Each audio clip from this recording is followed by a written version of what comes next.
Hi friends, আমার আজকের recipe আলু পোস্ত। আমি কিভাবে বাড়িতে আলু পোস্ত রান্না করি আজকে আমি সেটাই আপনাদের সঙ্গে শেয়ার করে নেব। ভিডিওটি ভালো লাগলে লাইক শেয়ার করে আমার চ্যানেলটিকে সাবস্ক্রাইব করার জন্য অনুরোধ রইল। চলুন তাহলে শুরু করা যাক। এখানে রয়েছে আলু, পোস্ত, কাঁচা লঙ্কা। এখানে আমি নিয়েছি পোস্ত 25 গ্রাম। প্রথমে দেখে নেব কিভাবে সহজ পদ্ধতিতে মিক্সিতে পোস্ত বেটে নেওয়া যায়। একটি মিক্সির জার নিয়ে নিয়েছি, জারের মধ্যে আমি পোস্তগুলো ঢেলে দিলাম। এখানে রয়েছে 5টি কাঁচা লঙ্কা। কাঁচা লঙ্কাগুলো নিচ্ছি কোয়ার্টার টিস্পুন লবণ, কোয়ার্টার টিস্পুন চিনি। এবারে আমি এগুলি শুকনো গুঁড়ো করে নেব। প্রথমে জল দেব না, দেখুন ঠিক এইভাবে গুঁড়ো করতে হবে। একটি চামচ দিয়ে পোস্তর গুঁড়োগুলো আমি এক জায়গায় করে নিচ্ছি। পোস্ত বাটার সময় কখনোই প্রথমে পোস্তর মধ্যে জল অ্যাড করবেন না। গুঁড়ো করে নেওয়ার পরে আমি এবার জল অ্যাড করছি।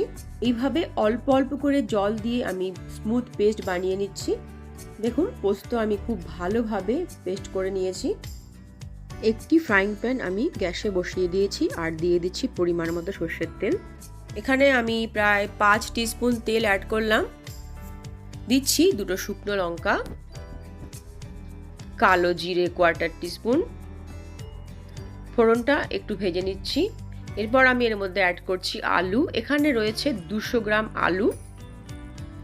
আমি 200 গ্রাম আলুর জন্য 25 গ্রাম পোস্ত ব্যবহার করেছি। এবারে আলু আমি খুব ভালো করে ভেজে নেব। দিচ্ছি কোয়ার্টার টিস্পুন হলুদ, দিচ্ছি পরিমাণ মতো লবণ। আমি প্রথমে পোস্ত বাটার সময় কিছুটা লবণ অ্যাড করেছি। খুব ভালো করে সব কিছু মিশিয়ে নিলাম। এবারে ঢাকা দিয়ে লো ফ্লেমে আমি আলু ভালো করে ভেজে নেব। কিছুক্ষণ পর ঢাকনা উঠিয়ে এপিট ওপিট উল্টে পাল্টে নিয়ে আমি আবার ঢেকে দিচ্ছি। এইভাবে আমি আলুগুলো খুব ভালো করে লাল করে ভেজে নিয়েছি। এবারে আমি এর মধ্যে অ্যাড করছি পোস্ত বাটা, দিয়ে দিচ্ছি হাফ কাপ পরিমাণ জল। খুব ভালো করে সব কিছু মিশিয়ে নিচ্ছি। ঢাকা দিয়ে আবার ঢেকে দিচ্ছি। এইভাবে লো ফ্লেমে 3 থেকে 4 মিনিট রান্না হতে দেব। ঢাকনা উঠিয়ে দেখে নেব। দেখুন আমাদের আলু পোস্ত একদম তৈরি হয়ে গেছে। খুব ভালো করে আবার নাড়াচাড়া করে নিচ্ছি যাতে করে তলায় লেগে না যায়। দেখুন আলুও সেদ্ধ হয়ে গেছে। এখন আমি এর মধ্যে দিয়ে দিচ্ছি 2টো কাঁচা লঙ্কা কুচি।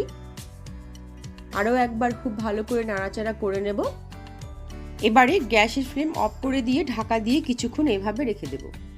আমাদের আলু পোস্ত একদম তৈরি হয়ে গেছে গরম গরম ভাতের সাথে পরিবেশন করার জন্য। ভিডিওটি দেখার জন্য অসংখ্য ধন্যবাদ।